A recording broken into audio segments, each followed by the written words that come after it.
Hi, ഉനൈസാണ്. പുതിയൊരു വീഡിയോയിലേക്ക് സ്വാഗതം. ഒരുപാട് ആൾക്കാർ ചോദിക്കാറുണ്ട് എന്താണ് ഫില്ലിങ്, മാർബിളിനകത്ത് എന്താണ് ഫില്ലിങ്, അത് എങ്ങനെ ക്ലിയർ ആക്കി എടുക്കാന്നുള്ള. ഞാൻ അതിന്റെ മുന്നേ വീഡിയോ എന്താണ് ഫില്ലിങ് എന്നുള്ളത് വളരെ വ്യക്തമായിട്ട് പറഞ്ഞിട്ടുള്ള വീഡിയോസ് ഇതിന് മുന്നേ ചെയ്തിട്ടുണ്ടായിരുന്നു. പക്ഷെ എന്റെ പുതിയ പ്രേക്ഷകർക്ക് വേണ്ടിയിട്ട് എനിക്ക് തോന്നുന്നു ഒരുപാട് ബാക്കിലുള്ള വീഡിയോസ് ആണ്. അപ്പൊ അതുകൊണ്ട് തന്നെ ഞാൻ അതിനെക്കുറിച്ച് കൂടുതലൊന്നും കൂടെ പ്രാക്ടിക്കലായിട്ട് എങ്ങനെ മനസ്സിലാക്കി തരാന്നുള്ള ഉദ്ദേശിക്കുകയാണ്. അപ്പൊ അതിന് വേണ്ടിയിട്ടാണ് ഞാനിപ്പോൾ ഒരു വീഡിയോ ചെയ്യുന്നത്. എന്റെ ഇതിന് 2-3 വീഡിയോസ് മുന്നേ ഞാനൊരു വീഡിയോ ചെയ്തിട്ടുണ്ടായിരുന്നു. എന്റെ ഓഫീസിനകത്തുള്ള മാർബിൾ റീപോളിഷിങ് ചെയ്യുന്ന വീഡിയോ. അപ്പോൾ പല ആളുകൾക്കും അതൊരു ഉപകാരമായി, പല ആളുകളും അത് അന്വേഷിക്കുന്നതായിരുന്നു എന്ന് പറഞ്ഞു. അപ്പോൾ അവർക്കെല്ലാം അതിനകത്ത് വളരെ ഇൻഫോർമേറ്റീവ് ആയിട്ടുള്ള വിവരങ്ങൾ കിട്ടിയെന്ന് വിചാരിക്കുന്നു. അപ്പോൾ അതിന്റെ കൂട്ടത്തിൽ ഞാൻ അവിടെ ചെയ്തിരുന്ന കുറച്ച് ഫില്ലിംഗ് വർക്കുകൾ ഉണ്ടായിരുന്നു. 2 വർഷം മുന്നേ ഞങ്ങളെ ഈ ഏരിയയിലെ ഫ്ലഡ് വന്ന സമയത്ത് അവിടെ ഉണ്ടായിരുന്ന എന്റെ ഈ ഓഫീസും അതുപോലെ തന്നെ കുറച്ച് ബിൽഡിങ്ങുകൾക്കും ചെറിയ രീതിയിലുള്ള ചെരിവുകളും കാര്യങ്ങളൊക്കെ വന്നിട്ടുണ്ടായിരുന്നു. കാരണം ഈ ഒരു സ്ഥലം ഇതിന് പുതിയ മണ്ണിട്ടുണ്ടാക്കിയ സ്ഥലമായിരുന്നു. അതുകൊണ്ട് തന്നെ അവിടെ ചെറിയ രീതിയിലുള്ള ഫ്ലഡ് വന്നപ്പോൾ ബാക്ക് സൈഡിൽ ചെറിയൊരു ഇടി വന്നു. അങ്ങനെ ഒരു മാർബിളിന് ചെറിയൊരു ക്രാക്ക് വന്നു പോയി. അപ്പോ ആക്ച്വലി ഇത് ഫില്ലിംഗ് അല്ല, ക്രാക്ക് ആയിരുന്നു. അപ്പോ ഈ സെയിം മെത്തേഡ് വെച്ചിട്ടാണ് ഫില്ലിംഗ് എങ്ങനെ പാക്ക് ചെയ്തെടുക്കും, ആ ഒരു മെത്തേഡ് വെച്ചിട്ടാണ് ഞാൻ ഈ ക്രാക്കും ഫില്ല് ചെയ്തെടുത്ത്. അപ്പോൾ എനിക്കത് കണ്ടാൽ തന്നെ എനിക്ക് വളരെ വ്യക്തമായിട്ട് മനസ്സിലാവും എങ്ങനെയാണ് നമുക്ക് നമ്മുടെ വീടിനകത്ത് എങ്ങനെയും ക്രാക്സോ അല്ലെങ്കിൽ ഫില്ലിങ്ങോ വന്നു കഴിഞ്ഞാൽ നമുക്ക് ക്ലിയർ ആക്കി എടുക്കാന്നുള്ള നമുക്ക് ഈ ഒരു വീഡിയോ കണ്ടാൽ തന്നെ നിങ്ങൾക്ക് മനസ്സിലാവും. ഇഷ്ടപ്പെട്ട കഴിഞ്ഞാൽ ലൈക്ക് ചെയ്യുക, ഷെയർ ചെയ്യുക, നിങ്ങളുടെ ഫ്രണ്ട്സിനോ റിലേറ്റീവ്സിനോ ആർക്കും ആവശ്യമുണ്ടെങ്കിൽ ആർക്കും ഷെയർ ചെയ്ത് കൊടുക്കുക. നമുക്ക് നേരിട്ട് വീഡിയോയിലേക്ക് പോകും.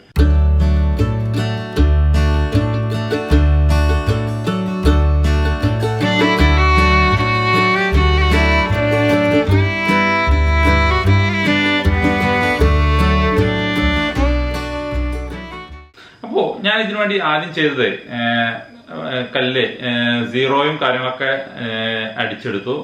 0യും ഫസ്റ്റ് കോട്ടും അടിച്ചു, ക്ലിയർ ആക്കി എടുത്തു. അപ്പോൾ അതെല്ലാം കഴിഞ്ഞിട്ട് മൊത്തം ഒന്ന് ക്ലിയർ ചെയ്യും. നമ്മൾ അപ്പോക്സി ചെയ്യാണല്ലോ, മൊത്തം മാർബിൾ മൊത്തം അപ്പോക്സി ചെയ്ത് നിങ്ങൾ ആ വീഡിയോയിൽ കണ്ടിട്ടുണ്ടാവും. മൊത്തം അപ്പോക്സി ചെയ്തതായിട്ട് നിങ്ങൾ കണ്ടിട്ടുണ്ടാവും. അപ്പോൾ അതേ പ്രോസസ്സ് ഇതിനകത്തും ചെയ്യണം. അപ്പൊ അതിന് വേണ്ടിയിട്ട് ഈ അപ്പോക്സി വെച്ചിട്ടാണ് നമ്മളിത് ഫില്ല് ചെയ്തെടുക്കുന്നത്. അപ്പോൾ ആദ്യം തറ മൊത്തം ക്ലിയർ ആക്കി എടുക്കുക. മൊത്തം അടിച്ച് തുള്ളി പൊടി പോലും ഇല്ലാത്ത രീതിയിൽ തന്നെ നമ്മളെല്ലാം ക്ലിയർ ആക്കി എടുക്കുക.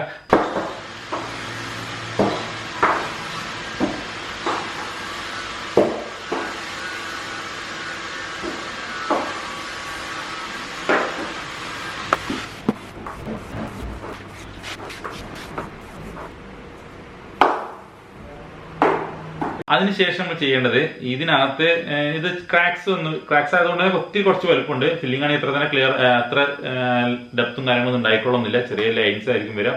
ഇതിൻ്റെ വീടിനകത്ത് ഈ ഓഫീസിനകത്ത് പൊട്ടിപ്പോയ കാരണം കുറച്ച് വലിയ ക്രാക്ക് ആവുന്നില്ല. അപ്പോൾ അതിനകത്ത് വെള്ളമൊക്കെ ഉണ്ടെങ്കിൽ അതൊക്കെ ഉണങ്ങിപ്പോകാൻ വേണ്ടിയിട്ട് നമുക്ക് ഹീറ്ററും കാര്യങ്ങളൊക്കെ ഉപയോഗിക്കാം. അത് മൊത്തമായിട്ട് ഉണക്കിയെടുക്കുക. നന്നായിട്ട് ഉണങ്ങിയ ശേഷം സാധാരണഗതിയിൽ നമ്മൾ പറയാറ് 1 ദിവസമെങ്കിലും ഉണങ്ങണം എന്നുള്ളതാണ്. പക്ഷെ നമ്മൾ ഓഫീസിലെ വർക്ക് പെട്ടെന്ന് അർജന്റ് വർക്ക് ആയതുകൊണ്ട് തന്നെ നമ്മളത് ഹീറ്റർ ഉപയോഗിച്ചിട്ട് ഉണക്കിയെടുത്തു. നന്നായിട്ട് ഉണക്കിയെടുത്തതിന് ശേഷം നമ്മൾ ഈ അപ്പോക്സി അപ്ലൈ ചെയ്യാം.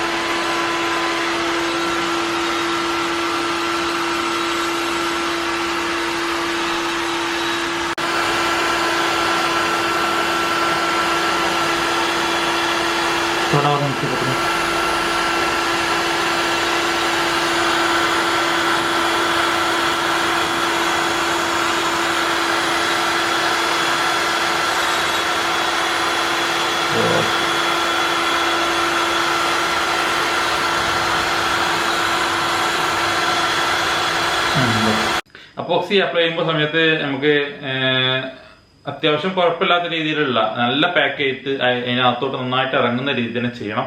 അപ്പോൾ അതിന് വേണ്ടിയിട്ട് പല രീതിയിലുള്ള അപ്പോക്സികളുണ്ട്.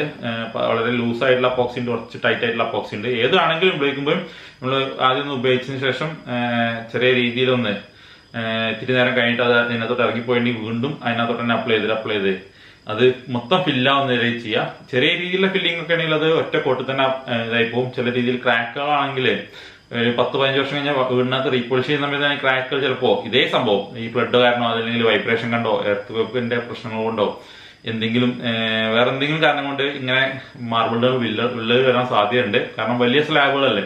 വലിയ സ്ലാബുകൾ നമ്മൾ വീടിനകത്ത് ചെറിയ വൈബ്രേഷൻ വരുമ്പോൾ നമുക്ക് അതിനകത്ത് ചെറിയ രീതി കാണാറുണ്ട്. നമ്മൾ ചുമരിനകത്ത് തന്നെ നമ്മൾ സാധാരണ രീതി കാണാറുണ്ടല്ലോ, പൊട്ടും ക്രാക്കും എല്ലാം കാര്യങ്ങളൊക്കെ. ഇതൊക്കെ ഈ സംഭവിക്കുന്നത് ഇതിന്റെ വീടിന്റെ വൈബ്രേഷൻ കൊണ്ടും ഇങ്ങനെയുള്ള പ്രശ്നങ്ങൾ കൊണ്ടൊക്കെയാണ്. അപ്പോൾ അത് മാറ്റിയെടുക്കാൻ ഒരുപാട് മെത്തേഡുകളുണ്ട്. പക്ഷെ നമ്മൾ സാധാരണ നാട്ടിലെ എഞ്ചിനീയറിംഗും അതുപോലെ തന്നെ നാട്ടിലെ കോൺട്രാക്ടർമാരും കാര്യങ്ങളൊന്നും അതിനകത്തൊന്നും അത്ര കെയർ ചെയ്തെടുക്കുന്നതായിട്ടില്ല ചെയ്യുന്നത്. വലിയ ബിൽഡിങ്ങുകൾ വരുമ്പോൾ അതിനനുസരിച്ചുള്ള എഞ്ചിനീയറിംഗ് കാര്യങ്ങളൊക്കെ ചെയ്യാറുണ്ട്. അവരത് അതിനുള്ള കാര്യങ്ങളൊക്കെ വെച്ചിട്ട് സൊല്യൂഷൻസ് വെച്ചിട്ടാണ് ചെയ്യാറുള്ളത്. നമ്മുടെ നാട് പ്രദേശത്തുള്ള വീടുകൾക്കൊന്നും അങ്ങനത്തെ എഞ്ചിനീയറിംഗ് കാര്യങ്ങളൊന്നും ഇല്ലാത്തതുകൊണ്ട് തന്നെ 90% വീടുകളിലും ചുമരിന് വിള്ളലും അതുപോലെ തന്നെ നിലത്ത് ഫ്ലോറിങ്ങിന് വിള്ളല്, സീലിങ്ങിന് വിള്ളല്, ഈ കാര്യങ്ങളൊക്കെ നമ്മൾ കാണാറുണ്ട്. അപ്പോൾ ഇങ്ങനെ വരുമ്പോൾ നമുക്ക് ഇത് ചെയ്തെടുക്കാനുള്ള ഓപ്ഷൻ എന്താണെന്ന് വെച്ചാൽ ഇത് പാക്ക് ചെയ്തെടുക്കുക എന്നുള്ളതാണ്. അപ്പോൾ അത് ചെയ്യാനുള്ള മെത്തേഡ് അപ്പോൾ ഞാനിപ്പോൾ നിങ്ങൾക്ക് കാണിച്ചിരുന്നത്. നന്നായിട്ട് നമ്മളത് പാക്ക് ചെയ്തെടുക്കുക, പാക്ക് ചെയ്ത് ക്ലിയർ ആക്കി എടുക്കുക. അതിനുശേഷം നമ്മൾ ചെയ്യേണ്ടത് നന്നായിട്ട് ഉണങ്ങണം.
എനിക്കിവിടെ സംഭവിച്ചതെന്ന് വെച്ചാല് ഇതിന്റെ വലിയ ക്രാക്ക് ആയിരുന്നു. അതുകൊണ്ട് തന്നെ എനിക്ക് അപ്പോക്സി കൊണ്ട് ഫില്ലാവുന്നില്ലായിരുന്നു. അതുകൊണ്ട് തന്നെ ചില ഭാഗങ്ങളിൽ ഞാൻ എന്ത് വെച്ചാൽ ഈ ബോഡി ഫില്ലർ എന്ന് പറഞ്ഞ സംഭവമുണ്ട്.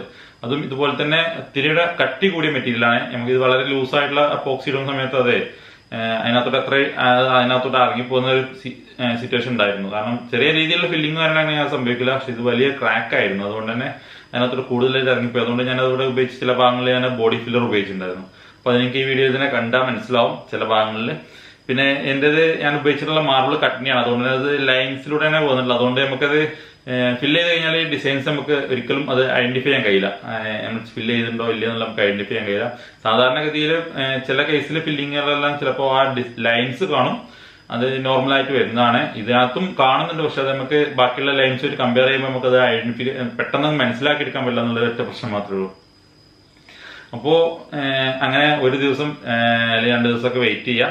ഞാൻ എന്റെ ഷോറൂമിൽ 2 ദിവസം വെയിറ്റ് ചെയ്തിട്ടുണ്ടായിരുന്നു. മൊത്തം ബാക്കിയുള്ള വർക്കുകൾക്കൊക്കെ വേണ്ടിയിട്ട് 2 ദിവസത്തോളം വെയിറ്റ് ചെയ്തിട്ടുണ്ടായിരുന്നു. അതിനുശേഷം നമ്മള് ഫസ്റ്റ് കോട്ട് കല്ല് തന്നെ ഒന്നുകൂടി അപ്ലൈ ചെയ്യാം.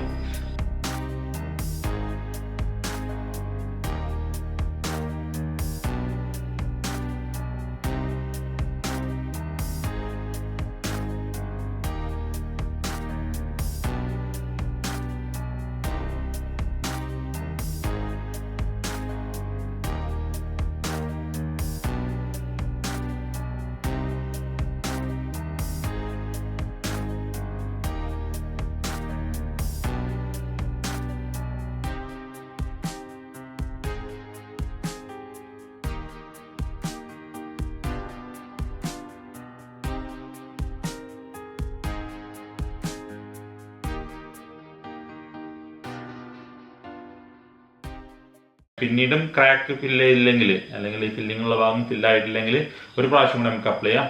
എത്ര പ്രാവശ്യം വേണമെങ്കിലും അപ്ലൈ ചെയ്യാം. അത് അവസാനം രീതിയിൽ ചെയ്യാം. എന്നിട്ടും അത് ഫില്ലായി പോകുന്നില്ല എന്നുണ്ടെങ്കിൽ ലാസ്റ്റ് നമ്മൾ 4-5 കല്ലടിച്ചതിന് ശേഷം ഹാൻഡ് മോട്ടർ ഉപയോഗിച്ചിട്ട് നമുക്കത് ഒരു പ്രാവശ്യം അപ്ലൈ ചെയ്തിട്ട് ഹാൻഡ് മോട്ടർ ഉപയോഗിച്ചിട്ട് വളരെ സോഫ്റ്റ് ആയിട്ടുള്ള രീതിയിൽ നമുക്കത് പാക്ക് ചെയ്തെടുക്കാം, ക്ലിയർ ആക്കി എടുക്കാൻ പറ്റും.